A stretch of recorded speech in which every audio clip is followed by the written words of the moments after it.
Welcome to our channel. నేను మీ తేజ. ప్రస్తుతం మనతో పాటు సీనియర్ జర్నలిస్ట్ వరదాస్ గారు ఉన్నారు. నమస్తే సార్. నమస్తే. సో అన్స్టాపబుల్ షోకి బాలకృష్ణ గారు నటిస్తున్న ఈ కొత్త సినిమా డైరెక్టర్ బాబీ గారు ఆ షోకి సంబంధించి వెళ్ళారు.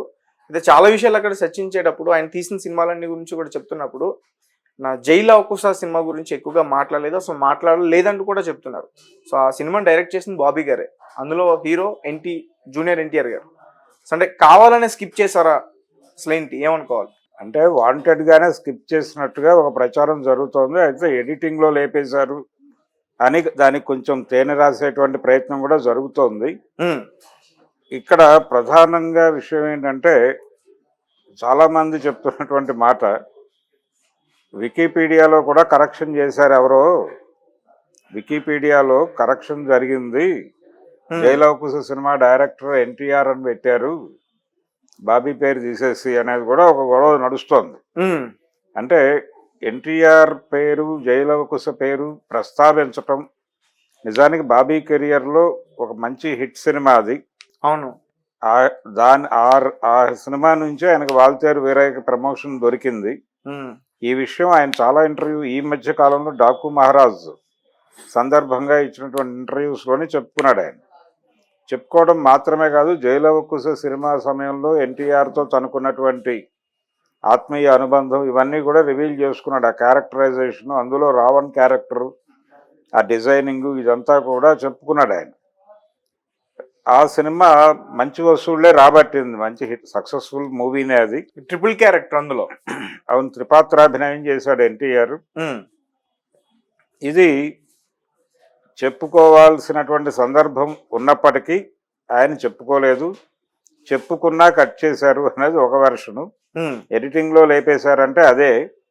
అయితే అసలు అక్కడ ప్రస్తావన రాకుండా జాగ్రత్త పడ్డారు, అందుకని వాంటెడ్గా దాన్ని స్కిప్ చేశారు. మిగిలిన అన్ని సినిమాల గురించి మాట్లాడాడు ఆయన. తను చేసినట్టు పవన్ కళ్యాణ్తో చేసినటువంటి పెద్దగా ప్రజల్ని మెప్పించని సినిమా ఒకటి ఉంది, సర్దార్ గబ్బర్ సింగ్. దాని గురించి కూడా మాట్లాడారు. ఆ సినిమా ఎక్స్పీరియన్స్ అంటే పవన్ కళ్యాణ్తో ఇప్పుడు ఆయనకి పొలిటికల్ రిలేషన్ ఉంది కాబట్టి అది అడ్మిట్ అయిపోయింది. పవన్ కళ్యాణ్ బ్రదర్ కాబట్టి చిరంజీవి గారితో చేసిన వాల్తేరు వీరయ్య పాస్ అయిపోయింది. తన రక్తబంధం అయినటువంటి, తన ఇంటి పేరుతో ఉన్నటువంటి హీరో అయినప్పటికీ ఇతన్ని అవాయిడ్ చేశాడు వాంటెడ్గా. అంటే చాలా కాలంగా వీళ్ళ మధ్య గ్యాప్ ఉంది అనేటువంటి చర్చ ఒకటి జరుగుతోంది బాగా. ఈ గ్యాప్ ఉంది అనే మాటని బయట చర్చ జరుగుతున్నప్పటికీ ఏ రోజున కూడా అది లేదు అని చెప్పే ప్రయత్నం ఎవరూ చేయలే. ఎన్టీఆర్ చేయలేదు, బాలకృష్ణ చేయలేదు. అది నడుస్తోంది, ఆ రిఫ్ట్ నడుస్తోంది.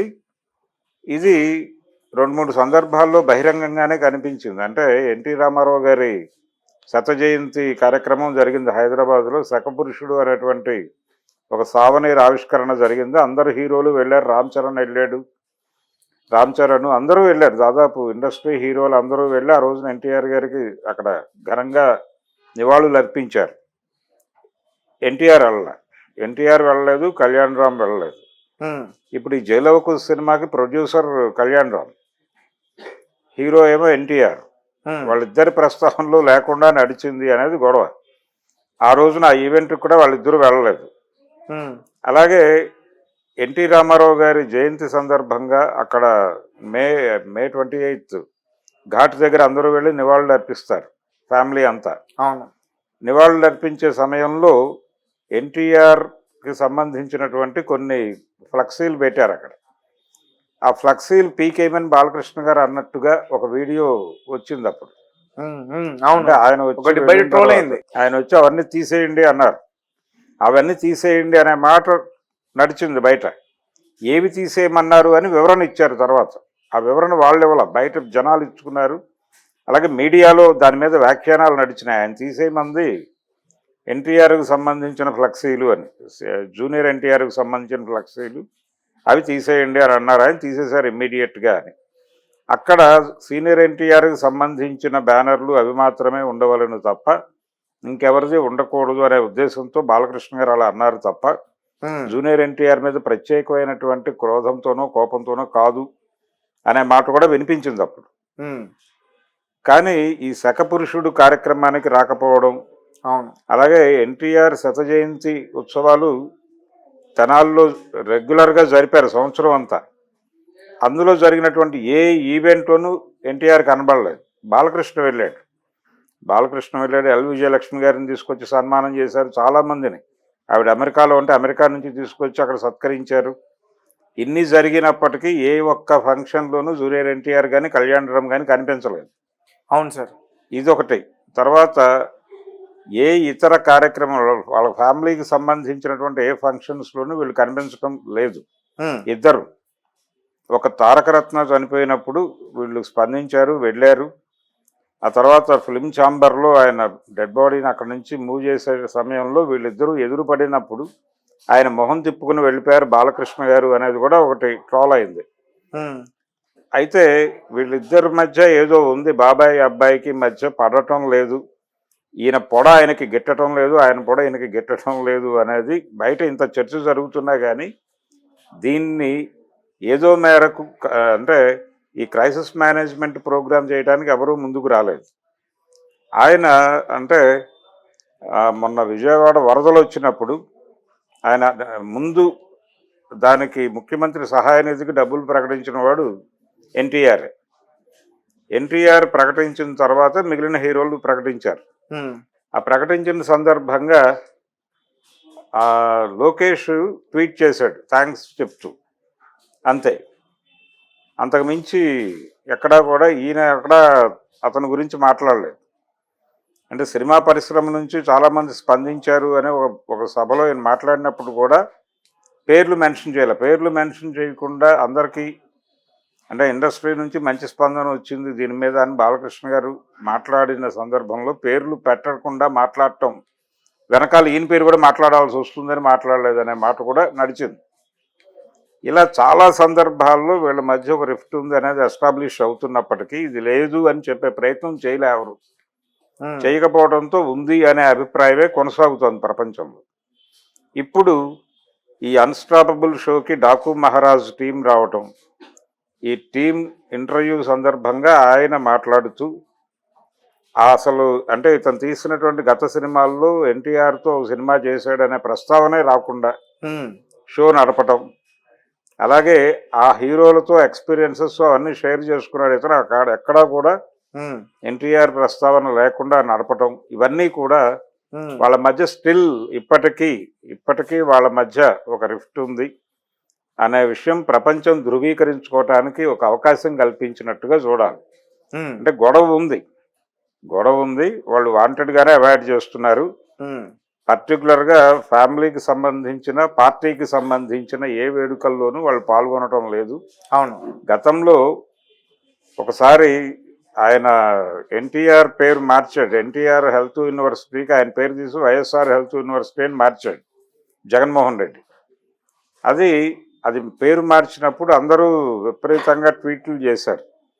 ఎన్టీఆర్ స్పందించాల్సినంతగా స్పందించలేదు అని చెప్పి టీడీపీ క్యాడర్ రోడ్డు మీదకి వచ్చి మైకుల ముందు మాట్లాడారు ఎన్టీఆర్ని తిడుతూనే. అంటే పార్టీ నాయకత్వానికి తెలియకుండా అది జరిగిందని అనుకోలేము. పార్టీ నాయకత్వం ఆదేశంతోనే వాళ్ళు బయటకు వచ్చి తిట్టి ఉంటారు. ఇది కొంత ఎస్టాబ్లిష్ అయింది. ఇలా నిజానికి వాళ్ళ కుటుంబ వ్యవహారం, వాళ్ళు ఎలా హ్యాండిల్ చేసుకుంటారు అనేది లోపల ఇంటర్నల్ గొడవ. అది రకరకాల సందర్భాలలో ఈయన అవమానానికి గురైన ఉదాహరణలు అనేకం ఉన్నాయి. అంటే అవమానాలకి గురైంది ఎవరు? బాలకృష్ణ సంబంధం, బాలకృష్ణ ఫ్యామిలీ మనిషి కదండి. జూనియర్ ఎన్టీఆర్ కదా, అతను 2 యుద్ధాలు చేశాడు తన కెరియర్లో. 2 యుద్ధాలు ఏకకాలంలో చేసిన హీరో అతను. ఇండస్ట్రీలో ఎదగటం కోసం ఒక యుద్ధం అయితే, కుటుంబం గుర్తింపు పొందటం కోసం చేసిన యుద్ధం రెండోది. ఏకకాలంలో 2 యుద్ధాలు చేసిన హీరో అతను. ఈ కాన్ఫ్లిక్ట్లు, ఈ గందరగోళాలు ఇవన్నీ సమసిపోయాయి అనుకున్నారు అసలు. చంద్రబాబు నాయుడు గారి మేనకోడలు కూతురుని చేసుకున్నాడు ఆయన.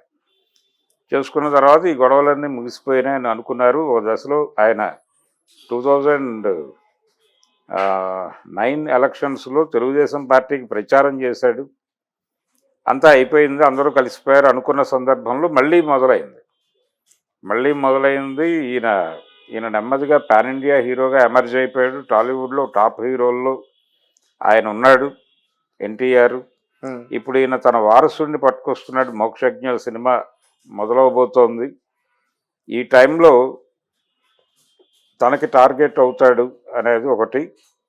ఇలాంటివేవో ఉన్నాయి. అంటే మోక్షజ్ఞని ప్రమోట్ చేయటం, నిజానికి ఆయన్ని ఇంట్రడ్యూస్ చేస్తున్న సందర్భంగా ఇంట్రడ్యూస్ చేస్తున్నాము అని ప్రకటించినప్పుడు అభినందనలు తెలియజేస్తూ ట్వీట్ చేసిన వాళ్ళలో ఎన్టీఆర్ కూడా ఉన్నాడు. అవును, ఎన్టీఆర్ ఉన్నాడు, కళ్యాణ్ రామ్ కూడా ట్వీట్ చేశాడు. అక్కడ వరకు బాగానే ఉంది. కానీ ప్రతి సందర్భంలోనూ వాళ్ళ వైపు నుంచి ఒక డైలాగ్ వస్తుంది. ఆ హెల్త్ యూనివర్సిటీ అప్పుడు కూడా ఈయన స్పందించాడు కానీ ఆ స్పందన డోసేజ్ చాలలేదని వాళ్ళు రోడ్డు మీదకి వచ్చి మాట్లాడారు. అది ఇబ్బందికరంగా తయారైంది. అంటే ఈయన ఒక పద్ధతిలో మాట్లాడాడు. అదేంటంటే ఎన్టీఆర్ పేరు తీసేయటం వలన ఆయన ఖ్యాతికి వచ్చినటువంటి ఇబ్బంది లేదు, ఇది లేకపోయినా ఆయన గొప్పవాడే. అలాగే ఈ యూనివర్సిటీకి వైఎస్ఆర్ పేరు పెట్టడం ద్వారా కొత్తగా ఆయనకి యాడ్ చేసేది కూడా ఏమీ లేదు, వీళ్ళు ఈ పని చేయకుండా ఉంటే బాగుండేది అని మాత్రమే చెప్పాడు ఆయన. ఆ చెప్పిన డోసేజ్ చాలా. జగన్మోహన్ రెడ్డిని ఇంకొంచెం ఎక్కువ తిట్టుంటే బాగుండేది అనేది వీళ్ళ అభిప్రాయం. అలాగే కొడాలి నానితో తను రెగ్యులర్గా రిలేషన్ మెయింటైన్ చేస్తున్నాడు, అతనితో ఫ్రెండ్షిప్ నడుస్తోంది, వల్లభనేని వంశీతో అతని రిలేషన్లు నడుస్తున్నాయి అనేది కూడా ఈయన ఆగ్రహానికి కారణం అనే మాట చెప్తారు. ఇవన్నీ కలగలిసా లేకపోతే లేదా అనేది పక్కన పెడితే కొంతవరకు ఎన్టీఆర్ని అవాయిడ్ చేయాలని బాలకృష్ణ అనుకుంటున్నట్టుగా 2-3 సందర్భాల్లో కనిపిస్తుంది. అది వీళ్ళు పబ్లిక్ ఫిగర్స్ కాబట్టి బయట ప్రజలందరూ మాట్లాడుకుంటారు. వాళ్ళు అంటే వ్యక్తుల ప్రైవేట్ జీవితాలు వారి సొంతం, పబ్లిక్ను పడితే ఏమైనా అంటామని శ్రీశ్రీ గారు చెప్పినట్టు వీళ్ళు సెలబ్రిటీస్ కాబట్టి వీళ్ళ ప్రైవేట్ బిహేవియర్ ఇలాంటి వాటిలో మార్జిన్ ఇచ్చేసి ఉండొచ్చు. జైలవకుశ సినిమా గురించి మాట్లాడి బాగా చేశాడు మీ అన్నగారు అబ్బాయి అని ఆయన అంటే అవునని ఆయన కొంచెం దెబ్బ చరుచుకుని అలా చేసుంటే ఒక మంచి మెసేజ్ వెళ్ళుండేది ప్రపంచంలో. అది జరిగి ఉందేమో తెలియదు.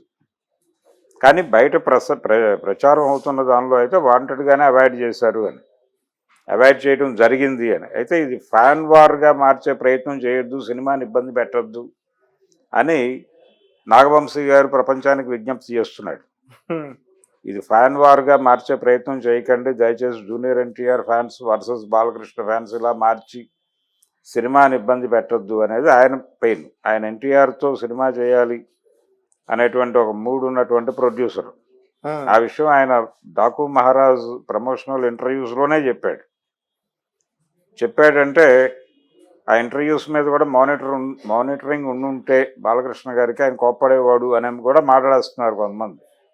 ఏది ఏవైనప్పటికీ అతి త్వరలో ఈ వివాదానికి ఏదైనా తెరదింపేస్తే బయట ఈ చర్చలు జరగకుండా ఉండడానికి అవకాశం ఉంటుంది. అంటే వాళ్ళల్లో ఇద్దరిలో ఎవరో ఒకళ్ళు మీడియా ముఖంగా ఏం లేదు ఇవన్నీ ఇలా జరుగుతున్నాయి తప్ప బయట ప్రచారం జరుగుతుంది, కానీ ఇంటర్నల్గా మేమందరం కలిసే ఉన్నాం, ఆవాజ్తో అమ్మాయి హై అనే మాట ఒకసారి అనేస్తే ఇంకా ప్రాబ్లం ఉండదు. ఆ మధ్య వాళ్ళ ఫ్యామిలీలో జరుగుతున్నటువంటి పెళ్ళిళ్ళకు సంబంధించి కూడా ఒకరు వెళ్ళాక ఒకరు వెళ్ళటం అనేది కూడా ఒక ఇది చర్చ జరిగింది. ఇలా అనేక విషయాలు ఉన్నాయి. అనేక సందర్భాల్లో ప్రతి సందర్భంలోనూ అక్కడ ఒక ప్రత్యేకమైన కన్ను పెడుతున్నారు అందరూ.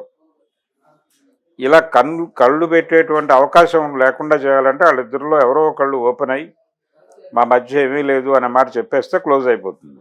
అప్పటి వరకు ఇలాంటి స్పెక్యులేషన్స్ నడుస్తూనే ఉంటాయి. జనాలు అసలు ఏం జరుగుతుంది వాళ్ళ ఫ్యామిలీలో తెలుసుకోవాలని ప్రయత్నం చేస్తారు. ఆస్తుల వివాదమా లేకపోతే ఇతర వేరే ఏమైనా కారణాలు ఉన్నాయా తెలుసుకోవడానికి సెటిల్ చేసే వెళ్ళాడు ఆయన. ఎవరికి ఏమిటి అనేది అన్ని సెటిల్ చేసే వెళ్ళాడు కాబట్టి అది కాదు గొడవ. ఇగో క్లాష్ ఏదన్నా ఉందా అనేదే ఇష్యూ. పైగా ఈయన తన కుమారుడిని తన వారసుడిగా తీసుకొస్తున్న టైంలో తన కుటుంబం నుంచి ఇప్పుడు ప్రధాన హీరోల్లో ఒకటిగా ఉన్నటువంటి ఎన్టీఆర్ పోటీ అవుతాడా, ఇలాంటి అభిప్రాయాలు ఏమైనా ఉన్నాయా? అందుకని ఈ రిఫ్ట్ కొనసాగిస్తున్నాడా బాలకృష్ణ? ఇలా 100 రకాల కోణాల్లో చర్చ ఉంది దీని మీద. ఇవన్నీ క్లోజ్ చేయాలంటే వాళ్ళు ఓపెన్ అవ్వాలి. ఓపెన్ అయిపోతే క్లోజ్ అయిపోతుంది. Okay sir, thank you so much. Thank you.